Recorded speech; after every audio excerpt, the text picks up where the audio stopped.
Hey everybody, this is Petey from the Spinner Rack. We also have Calvin Ellis, ready to rock. today we are celebrating 85 years of Marvel.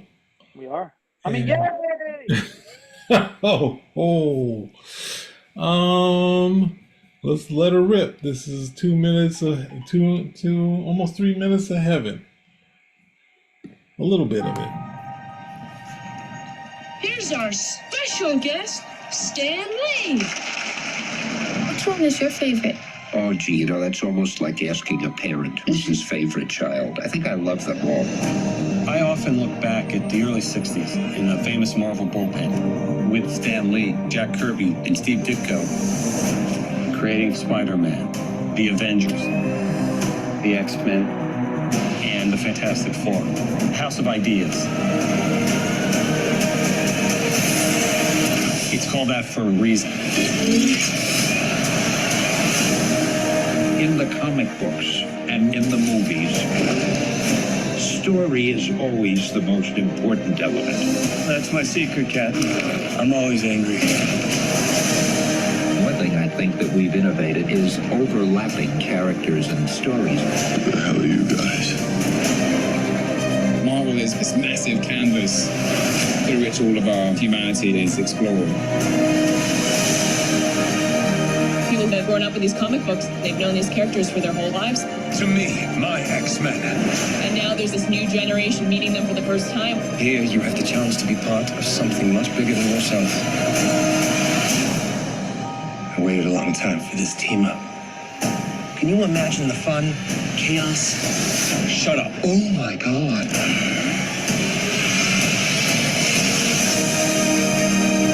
The storytelling reaches to the heart of various age ranges and cultures. Symbols are nothing without the women and men that give them meaning. Today, we look to the future.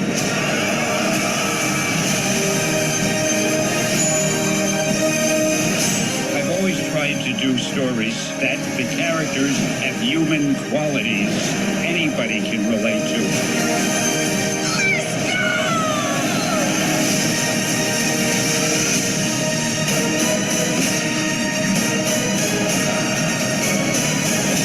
And of course, I can't leave without saying Excelsior.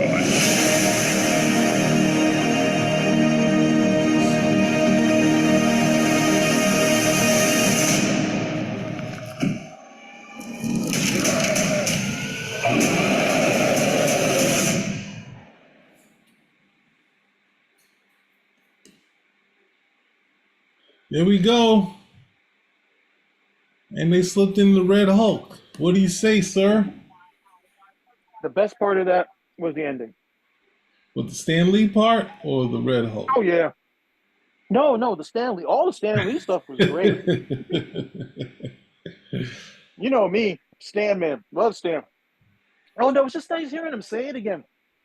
I'm actually in my office, and I'm looking at the picture that you and I took with Stan Lee back at NYCC. Yeah. I think it was a year before, 2 years before he passed away. That's a great picture. We're smiling, Stan is there, and then the very next year I saw him, and it was just like a totally different guy because his wife had passed away. And I still feel bad. I sat on that line, stood on that line, got his autograph, and afterwards I just was like, oh, I feel so disgusted with myself. Like, look what I did. I was like, this is an old man, and we're just out here. He didn't even, when we met him that day, I understand he wasn't shaking hands, and but he said a little bit. He was smiling. He still felt like Stan. And then the next time I saw him, I was like, I just felt wrong about the whole thing. I still to this day do. But I love seeing Stan here and all the vibrant Stan Lee-esque energy that he would give. And of course, that last part, oh man, it really got me. I was getting ready to get choked up. And I can't leave without saying, Excelsior, Stan. Love you, Stan. Love you, Stan.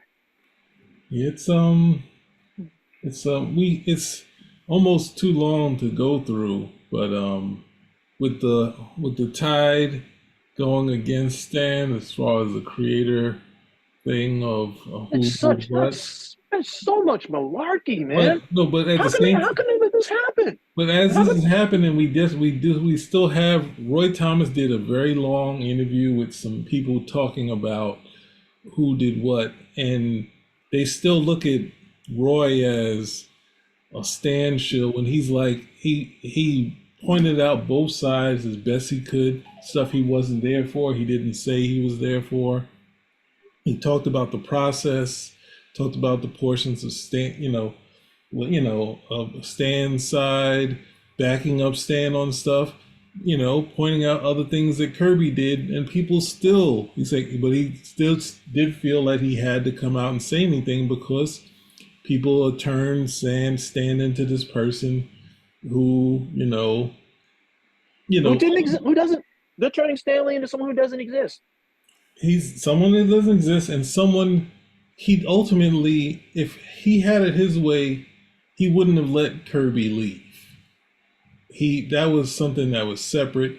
Kirby, as they say, called him separately. After he'd already left, he didn't. And at the same time, Stan was the one that was giving him raises, but Kirby's idea was he wanted a contract from the owners. So they were like, yeah, and it was very. And how was Stan supposed to? And how was Stan supposed to do that? How was he supposed to? That's where it escapes me. Stanley is middle management. He's middle management, and he's an editor. Pardon me. He's an editor in the time. No offense to Stanley or the great editors of the time, but editors, okay, dime a dozen. We don't, because you're doing comics. You're doing comics at the end of the day. We know the story of Marvel. At one point, everybody was gone except for Stan. Yes. Okay, he's doing all the editing. He's writing the books, right? And that put him in a position to do with Marvel what none of the other guys would have been able to do, because at DC, Mort Wessinger had writers and artists, talent to do this type of stuff. And Stan was pretty much taking the part of all the writing, all the editing, and that seems to go out of the window with people. Worse, see, Roy Thomas can come out, but then Roy Thomas, what was that name Kirby had for him? What's it? House Roy. Yeah, that's what Roy Thomas becomes if he tries to stick up for, House Roy, like he's the houseboy, carrying Stan's water or something. I love what Steranko has to say, because Steranko, he's like, no. I was there. I'm an eyewitness. Okay, I was there. This is where it went down, and it's very important because as time goes on, all these guys are going to be like, oh, it didn't happen, this, that, and the other, and then they want to come with these false narratives and all this misinformation, and then the bottom line is, hey, Stan, this is not what this guy was there. This guy can attest to what Stan did and did not do. And that is more important. The stuff that they're putting online and they're, calling him a thief, plagiarist. He didn't have anything to do with the creation of the Marvel Universe. He didn't create any of these characters on his own. It's just, it's just, I don't have the right word for it. But it's very upsetting because the history is better and easier to get now. It's easier to get all of that history now than it ever was when we were kids. All right. I can't. The thing is, I agree, you can get the history, but this is the thing. We talked about Bill Finger on this show, and right. You not only had Roy Thomas putting out pieces saying on his alter ego when it was just like a fanzine talking about Bill Finger. You had Steranko talking about Bill Finger. And you know what happened around the 50th anniversary of DC? They put out a booklet talking about all of the great creators of DC. And they had a ton of people that people don't remember. Obviously the key names, obviously Siegel, Schuster, that sort of thing. And as they went along, they got the Bob Kane, and the person after Bob Kane was Bill Finger, and all the stuff that he did this is DC, to give Batman his look. All that stuff he said on Steranko's thing was in there. So it's like you have 3 different sources to get this information, and people still like, Bill Finger's an artist that did like, come on.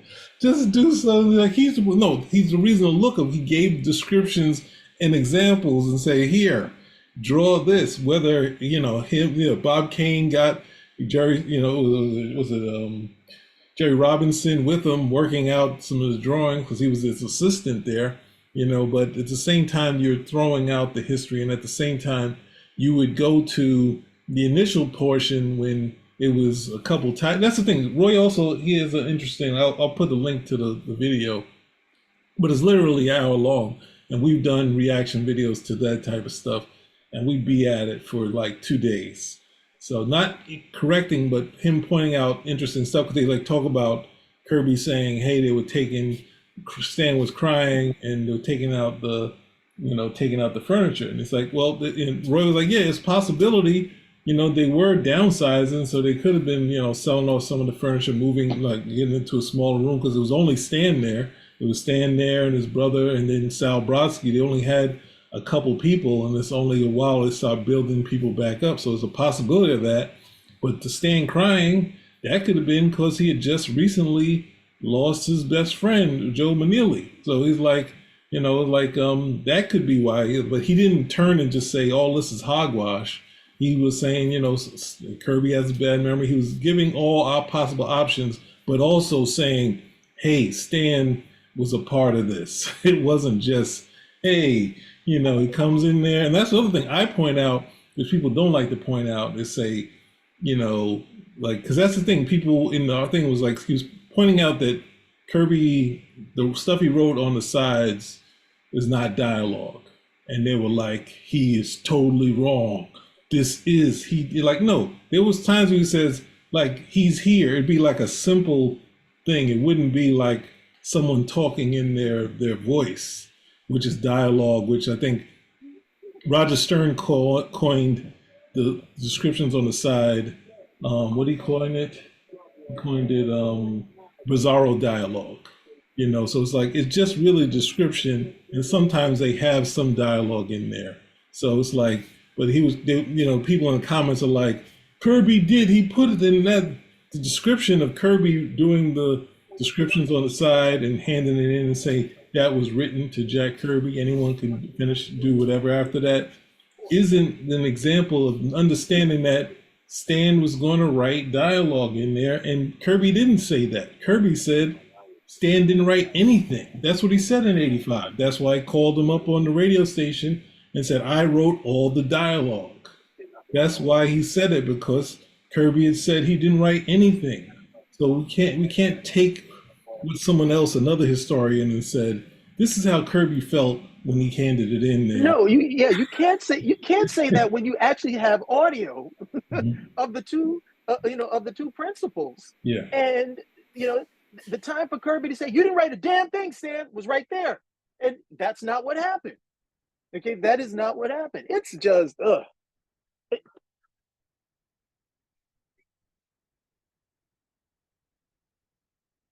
No, it's a tough thing. It's a tough thing to see and hear. But what are your thoughts on the 85th anniversary? Will they make it to another 85? Not if they don't defend Stan.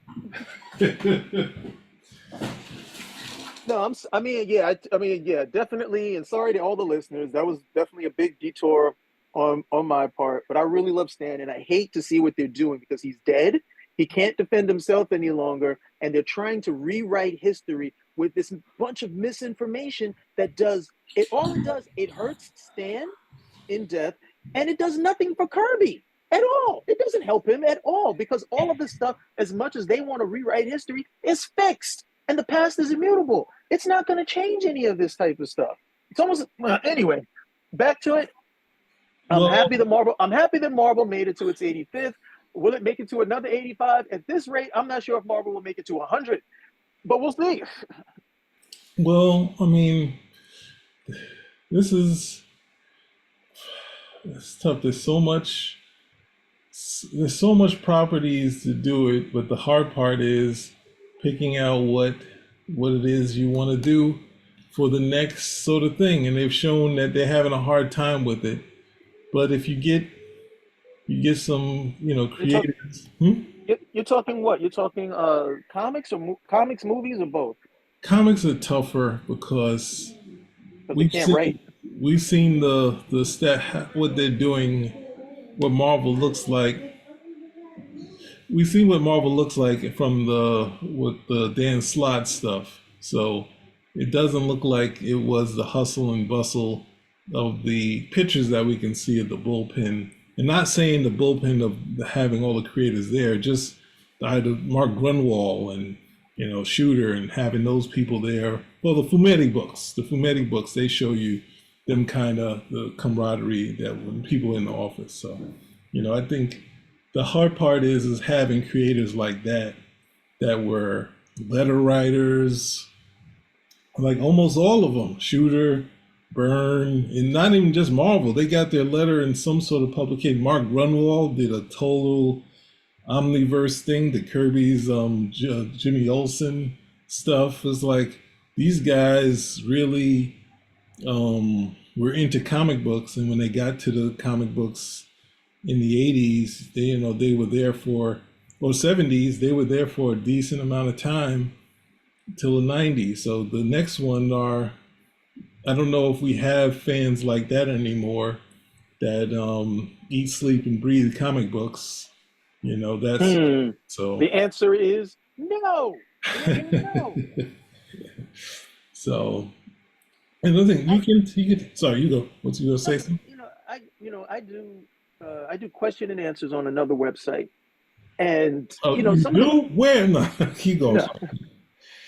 Oh, I was going to say the same thing with the Roy Thomas. It'll take us 2 days. Really? Let's go. I got 2 days now.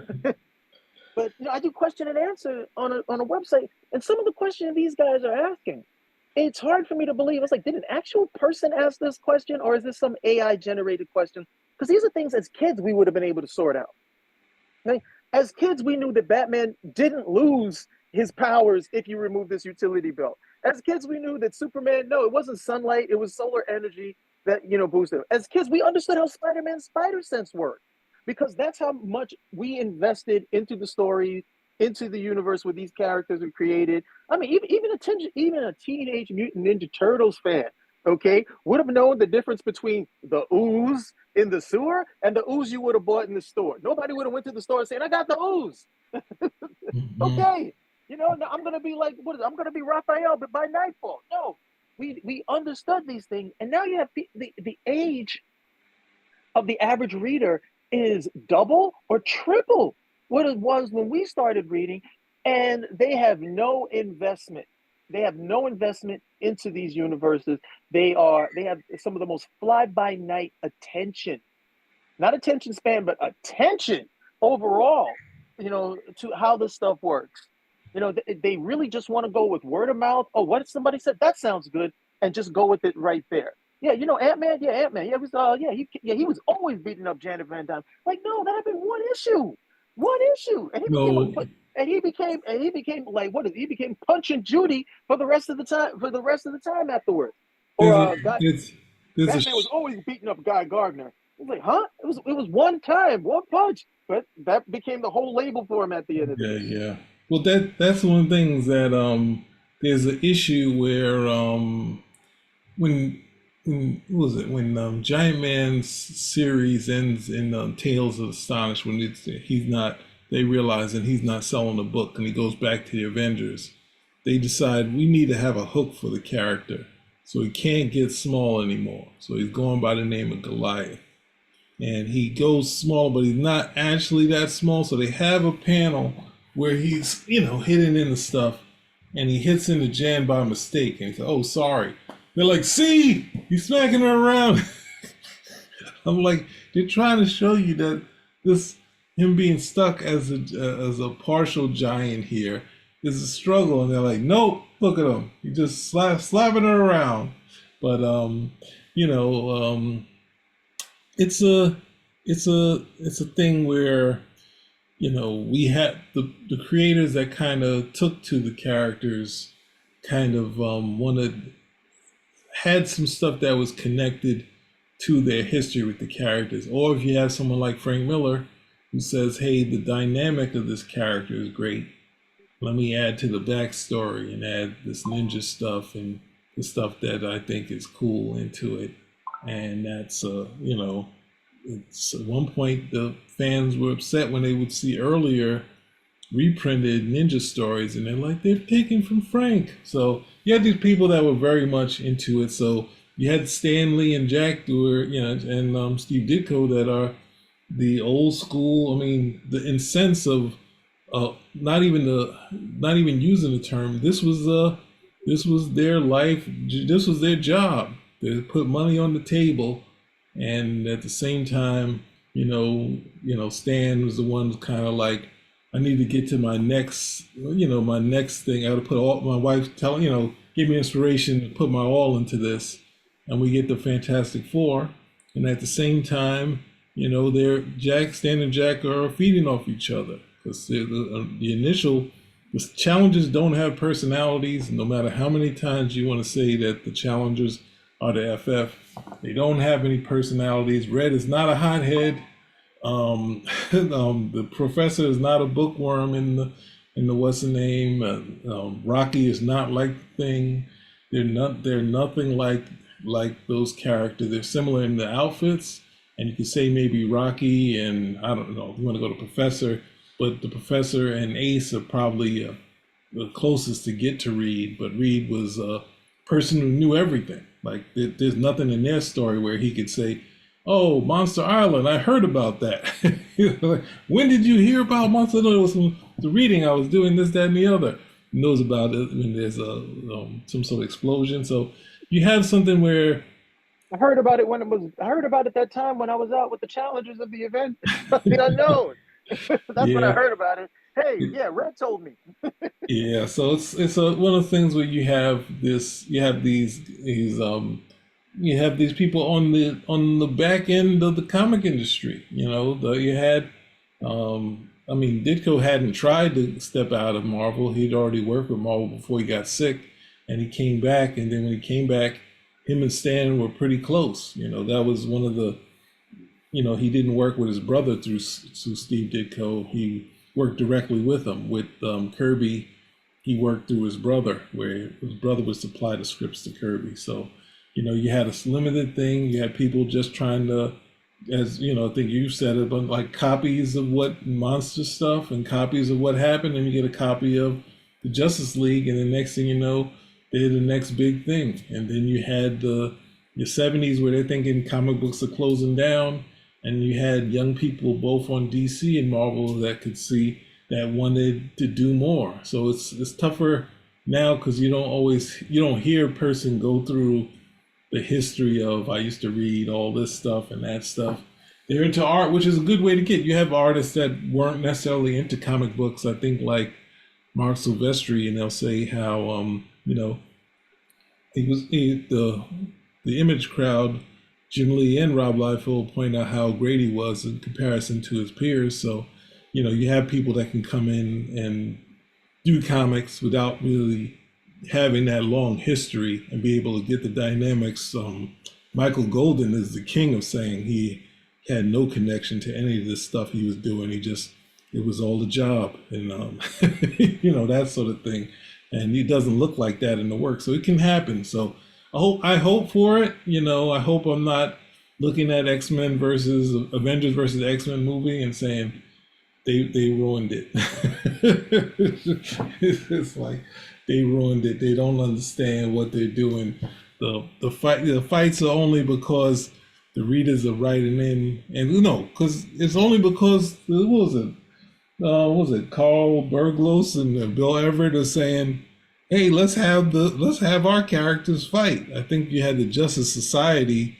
I don't know if the Justice Society was first, but you had them decide the torch versus water versus fire, and they are the ones that kind of gave us our versus battles. And then the kids writing in the stand, and Stan is trying to say, if I just show Spider-Man beating the hell out of the Hulk, then it's not going to sell. So I'll just have the Hulk appear, and Hulk and Spider-Man hide from him, and then that sort of thing. So it's one of those things that I hope for the best. The character's obviously going to be around, and I think we fought on this show. Me and Mars fought and say you couldn't do anything with the Avengers. Yeah, I don't know how they got the mark on them that they were terrible. I know they sold bad and they were editor titles because they all were done by the editors at Marvel, and they sold horribly. But at the same time, the FF was the big hit. The Avengers, of course, was it didn't necessarily sell as much, but at one point in the '70s, it was the Marvel title before the X-Men was. It was the title everyone was talking about. I think post what's that thing? The Kree Skull War. Like that's when it was the title. So you had title things. If you looked at the work, it was something there. So I think you should remember there's something there. If you get into comic books and you're for the people furthering this stuff on, if you think something is interesting, go to see what it is and not see how you can turn it into something better. Turn it into what they, look at what they did and see if you can. That's what was that Harv Burnett did when he looked at Star Trek. He was like, we need to get back to what's in the Star Trek. And when they sold you the Wrath of Khan, they were trying to tell you that this is not just going to be a Bowser. Hey, look, watch Space Seed, and then that's going to relate to this movie too. So it was a lot of promotional things, even though they had a successful movie in the motion picture.